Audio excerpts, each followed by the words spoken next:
mes amis, il continue de faire beau et chaud sur Toulouse. C'est une journée idéale pour parler du jeûne. Voilà, qu'est-ce que le jeûne? C'est quand même la suite de la vidéo, de la dernière vidéo où je parlais de que quand j'ai consigné tout ce que j'ai mangé et tous mes comportements au fil des semaines, mes comportements alimentaires, et que la première chose qui en est sortie, c'est que le fait que je mange trop. Un moyen facile et radical de contrer ça, c'est le jeûne. Alors, pour moi, peut-être c'est un petit peu facile parce que je suis de confession musulmane et donc j'ai été habituée dès petite à jeûner entre 10 et 18 heures par jour. C'est une habitude. Donc voilà, la première chose qui m'est traversée l'esprit, c'est d'appliquer ça. Donc j'ai fait ça sur plusieurs semaines, au moins 2 fois par semaine, lundi et jeudi. J'en ai profité aussi pour alléger le repas du soir ces jours-là. Donc c'est pas je jeûnais 15, 16, 18 heures la journée et je me goinfrais le soir. Non, pas du tout ça. Au contraire, le soir c'était repas très très léger. Alors parfois je vais vous dire c'était un verre de lait fermenté, quelques dattes ou des figues séchées, quelques amandes et point barre. C'est tout, ça s'arrêtait là. D'autres fois c'était une salade de fruits bien fraîche. Voilà. Il m'est arrivé aussi de faire des soupes. Très légère. C'est que jeûner. Jeûner, c'est s'abstenir de manger et de boire pendant un certain nombre d'heures. Alors, je parle de manger et de boire parce que je parle du jeûne islamique. Je suis de confession musulmane, donc je parle du jeûne islamique. Il y a d'autres types de jeûnes, j'en parlerai aussi, en Europe et en Occident, qui s'appellent intermittent fasting. Ça ressemble, sauf au point de... La différence consiste dans la boisson. Donc, le intermittent fasting considère qu'il faut quand même s'hydrater pendant la journée et que donc il faut boire, tandis que le jeûne islamique, donc on s'abstient de toute boisson et de toute nourriture pendant le nombre d'heures qu'on pratique ça.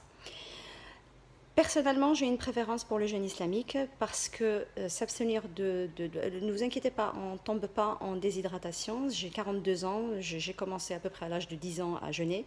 J'en suis pas morte et je pense que je ne suis pas déshydratée. Donc, ce n'est pas vrai. Au contraire, ça aide à l'organisme à bien se mettre au repos, à faire un arrêt complet sur image pour restaurer à l'intérieur ce qui se voit à l'extérieur, restaurer tous les tissus, c'est-à-dire ralentir le rythme et s'auto-guérir. Donc sécréter un certain nombre d'hormones, et notamment l'hormone de croissance, l'hormone de la jeunesse, qui permet bien d'améliorer le fonctionnement et de détoxifier tout ça. Je ne suis pas là pour utiliser les mots scientifiques pour expliquer les choses. J'ai fait beaucoup de recherches sur Internet et il y a tout ce qu'il faut sur la toile pour avoir le détail de chaque chose. Je suis là pour témoigner de mon expérience et de dire que quand j'applique le jeûne, je gagne en énergie. Et oui, ça paraît paradoxal, mais c'est la vérité. Je gagne en énergie. Et deux, ce qui s'est passé, en fait, c'est que j'ai diminué la taille de mon estomac. Alors, il y en a qui font des bypass. Moi, j'ai préféré faire le jeûne. Et donc, j'ai diminué la taille de mon estomac, ce qui automatiquement aboutit sur la diminution des quantités ingérées dans l'estomac, parce que c'est comme ça, l'estomac à la fin de la journée. L'estomac, c'est un muscle, donc il se détend et il se retend sur lui-même. Donc à la fin de la journée, quand vous essayez de mettre quelque chose dans votre estomac, vous avez du mal à le mettre parce qu'il s'est recroquevillé sur lui-même et il a diminué un chouïa de place. Alors si on n'a jamais pratiqué le jeûne, il faut y aller par étapes. Le corps étant une machine parfaite et très très sophistiquée, ne vous inquiétez pas, il s'adapte à toutes les situations. Il s'adapte à beaucoup de nourriture comme il s'adapte aussi à moins de nourriture. Donc, il faut aller par étapes et c'est pour cela que le intermittent fasting européen ou occidental convient pour des jeûneurs ou des apprentis jeûneurs débutants. Pourquoi? Parce qu'il va progressivement. L'intermittent fasting, il préconise de sauter le repas du soir, enfin de prendre le repas du soir très tôt, aux alentours de 18 heures, et d'aller se coucher, et de sauter le petit déjeuner du lendemain matin. D'accord? Donc ce qui fait un certain nombre d'heures, et Bon, on le constate pas trop parce qu'on dort, donc on gaspille pas de l'énergie à côté, on gaspille pas trop d'énergie à côté enfin, pendant qu'on jeûne. En sautant le petit déjeuner du matin et en ne mangeant que le repas du déjeuner le lendemain, bah, ça fait à peu près 18-20 heures de jeûne. Pour moi, 18-20 heures de jeûne, c'est trop. Donc moi, ce que j'ai pratiqué, c'est un jeûne du lever du soleil le matin jusqu'au coucher du soleil le soir. Donc ça dépend des jours. Les horaires, elles varient. Euh, Prendre un petit déjeuner, ou on va dire le repas du lever du soleil, c'est important. C'est important parce que ça va donner, alors encore une fois, il ne faut pas se goinfrer, ça ne sert à rien, mais il faut se nourrir, il ne faut pas se gaver, il faut se nourrir. Donc il faut apporter les nutriments qu'il faut pour le corps tenir une journée normale jusqu'au coucher du soleil. Il faut apporter au corps ce qu'il faut pour tenir durant la journée. Donc protéines, sucre, graisse. Ça peut très bien se faire en un tout petit repas de quelques dattes, d'un œuf au plat par exemple, avec une tranche de pain complet, un bout de fromage, un demi-verre de lait. Voilà, il n'y a pas besoin de chercher des choses très compliquées pour alimenter et nourrir son corps correctement pour affronter la journée de jeûne. L'avantage pour moi d'appliquer le jeûne durant la journée, c'est que durant la journée, on bouge. Alors il y en a qui travaillent, il y en a qui sont étudiants, il y en a qui, je ne sais pas, qui sont femmes au foyer, donc ils s'occupent de leurs enfants, de leur ménage, de leur cuisine, etc. Donc quand on bouge, eh bien, on consomme de l'énergie, donc on consomme de l'énergie, c'est ça. Et quand l'énergie qu'on a apportée au corps, elle est inférieure à celle qu'on a dépensée, eh bien c'est tout gagné parce que ça vous fait perdre les quelques kilos. Ça vous fait donc avancer dans la perte de poids. C'était pas le but pour moi hein, de le jeûne, mais il faut dire ce qui est, c'est que oui, au-delà suite à une période de jeûne, à la fin de la période de jeûne, si on n'a pas perdu du poids, c'est qu'il y a un problème. C'est que le jeûne n'a pas été, comment dire, de manière côté santé, il n'a pas été valide. Alors peut-être que côté spirituel, oui, il a été valide parce qu'on a jeûné, qu'on a fait l'intention, qu'on a fait ce qu'il faut pour que spirituellement il soit valide. C'est pas le sujet de la chaîne. Mais en termes de santé, eh bien, on a été à côté de la plaque. Alors pour ceux et celles qui voudraient essayer de faire le jeûne durant la journée, moi je préconise des étapes. C'est les mêmes étapes que j'ai appliquées à mes enfants à partir de l'âge de 8-9 ans et qui fonctionnent et qu'aujourd'hui, bon ben voilà, j'ai des ados qui jeûnent parfaitement pendant la journée, qui font leur sport et qui continuent à aller à l'école et qu'ils se lèvent la nuit pour faire le petit déjeuner du matin et que voilà, ils ne se posent même pas la question, ça devient un réflexe, ça devient naturel chez eux. Donc la première étape, c'est premièrement de se lever, de faire l'effort de se lever aux alentours je ne sais pas, c'est l'été, c'est aux alentours de 4 heures, 3h30, en hiver, c'est beaucoup plus tard, c'est aux alentours de 7 heures. Donc de préférence, il y a une période à privilégier, bien commencer pendant la période d'hiver. La période d'hiver où le lever du soleil se fait tard, aux alentours de 7 heures, 7 heures moins quart. Donc ça correspond à un petit déjeuner. Donc faites ce petit déjeuner de manière très allégée. En gros, pour vous donner un ordre d'idée, divisez en deux la quantité que vous prenez. Si vous avez l'habitude de prendre, je ne sais pas, une demi-baguette ou un demi-pain complet ou 10 tranches de pain de mie, et divisez par deux. Apportez une source de protéines, un œuf dur, un œuf au plat, un bon bout de fromage bio de préférence que vous aimez.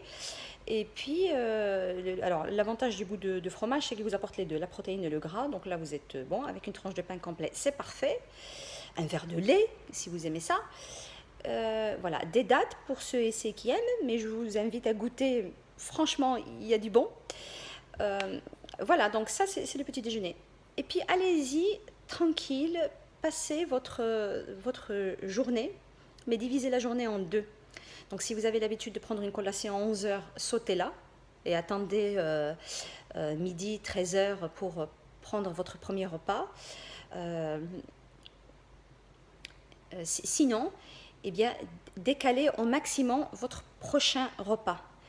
Votre corps, il va donc enregistrer l'information que, le repas, il est arrivé plus tard. Donc, il va s'adapter à cette nouvelle situation. Il va l'enregistrer pour la prochaine fois. La prochaine fois, quand vous referez votre journée de jeûne, votre corps, comme il a déjà enregistré qu'il y a déjà une fois où ça a été retardé, il va pas vous faire, il va pas vous faire des misères. Il va accepter et hop, il va recalculer et donc il va redécaler le prochain coup de fatigue, d'accord? Donc vous allez le redécaler de 1 heure ou 2 heures, faites pas de tranche de 2 heures, c'est mieux, ou même de 3 si vous arrivez, donc par des tranches de 3 heures, vous décalez, et puis là vous arrivez au goûter, donc vous couperez le jeûne au même moment du goûter. Et puis la troisième fois que vous allez refaire le jour de jeûne, eh bien vous allez arriver au coucher du soir. En hiver, c'est très tôt aussi, c'est vers 5h30. Donc vers 5h30, ben, vous coupez votre jeûne de manière très légère, une petite soupe, voilà, un verre de lait avec quelques dattes, quelques amandes, une poignée d'oléagineuse, amandes, noix de cajou, noix. Et c'est comme ça qu'on en apprend. Et puis vous allez voir, ça va se faire. J'y arrive, beaucoup de gens y arrivent, pourquoi pas vous, si vous avez envie, bien sûr. Alors il y a des points que j'aimerais souligner qui sont très importants. Pour bien réussir cela, il y a plusieurs choses à tenir en compte. Notez-les si c'est intéressant pour vous. Je vous invite à les écrire. Le matin, hydratez-vous. Donc hydratez-vous avec de l'eau. Donc de l'eau. L'hydratation pour moi, c'est équivalent à de l'eau. Alors le thé, c'est bien, sans sucre. Mais voilà, vous n'allez pas prendre des litres et des litres de thé. Par contre, vous pouvez prendre, pas des litres et des litres d'eau, mais voilà, 1 litre d'eau facilement, 1,5 litre. C'est tout à fait faisable. Pour ceux qui aiment le café, un verre de café, pourquoi pas aussi. Mais l'hydratation, c'est très important. Deuxième chose, évitez au maximum que le petit déjeuner du matin soit sucré. Faites un petit déjeuner salé. Pourquoi? Parce que vous éviterez des coups de pompe ou des coups d'hypoglycémie, oui c'est ça qu'on dit comme ça, hypoglycémie durant la journée. Pourquoi? Parce que si vous titillez trop dès le matin votre insuline, elle va vous le rappeler pendant la journée que vous ne l'avez pas nourrie, d'accord? Donc évitons de la titiller trop dès le matin, laissons-la à des niveaux bas. C'est le gras et la protéine qui laissent l'insuline basse. Et donc, vous allez voir, il n'y aura pas de problème. Si vous respectez ces deux choses-là, ces trois choses-là, donc se lever le matin pour nourrir le corps correctement, s'hydrater bien correctement, et ne pas faire un petit déjeuner sucré. Le sucre, il peut être apporté d'une autre manière. On peut manger des dattes, c'est sucré. On peut manger des raisins, c'est sucré. On peut manger un fruit, même deux, c'est sucré. Je ne suis pas contre le sucre de manière générale. Je parle du sucre industriel, raffiné, blanc, qu'on trouve dans les pâtisseries, qu'on trouve dans les viennoiseries, qu'on trouve dans les gâteaux, qu'on trouve dans les boissons sucrées, qu'on trouve dans les sodas. C'est de ce sucre-là dont je parle. Je ne parle pas du miel non plus. Voilà mes amis, je voulais vous parler du jeûne. Moi j'ai appliqué ça et c'est devenu aujourd'hui dans ma vie quelque chose d'important. Et aujourd'hui d'ailleurs je jeûne, juste pour la petite parenthèse, je jeûne parce qu'aujourd'hui c'est un jour important dans la communauté musulmane, c'est le jour de Arafat. C'est le jour qui précède l'Aïd du mouton, qui est demain, l'Aïd al-Adha. Donc pour ceux et celles arabophones et musulmans qui me suivent, je vous souhaite un très bon Aïd. Et pour tous les autres, je vous souhaite un très bon jeûne. Et bon courage. Abonnez-vous, likez ma vidéo, partagez et à la prochaine fois sur un bon sujet aussi.